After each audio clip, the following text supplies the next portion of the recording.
खेलकूदरे बेसी रुचि नथिला मोहनकर। खोला पवनरे बुलाबुली करबाकू किंतु से अधिक पसंद करुथिले। बाहर पवनरे बुली आसिले देह भल रही थाए बोली मोहन कौनसी एक बहिरू पढ़िथिले। गुजरातर सबु स्कूल रे सेतेबेले साधारण पाठपढ़ा पीरियड सरिबा परे व्यायाम पीरियड हेउथिला। विभिन्न प्रकार खेल पिलांकु अभ्यास करबाकू शिक्षा दिया जाउथिला। मोहन किंतु क्लास शेष हेबा परे संगे संगे घर को चली आसुथिले। व्यायाम क्लास को जाउ नथिले। कारण थिला तांको बापा काबा गांधींकर देह भल रहु नथिला। अनेक समय रे काबांकर पाइल्स रोग बाहरुथिला। पाइल्स रे काबा गांधींकर देह सारा जंत्रणा हेउथिला। मुंड भी बिंधुथिला। घर को शीघ्र फेरी बापांकर सेवा करिबा थिला मोहनकर काम।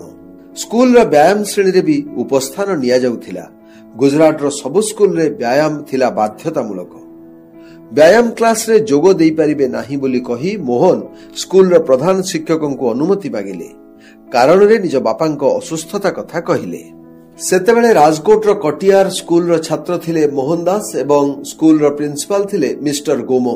गोमो साहेब किंतु मोहन को कथारे विश्वास कले नहीं। व्यायाम पीरियड सबु पिलांक पई बाध्यतामूलक बोली से मोहन को बुझेई देई पीरियड छाड़ करबाकू मना कले।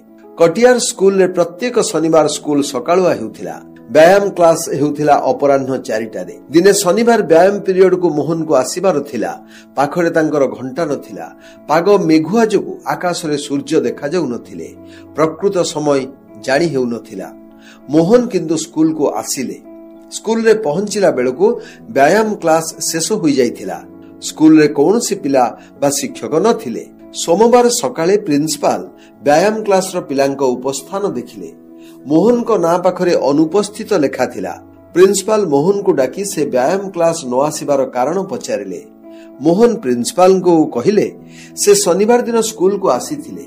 पाग खराब जोगु से समय जानी पारि नथिले। तांको विलंब पई तांको क्षमा दिया जाऊ बोली से अनुरोध कले।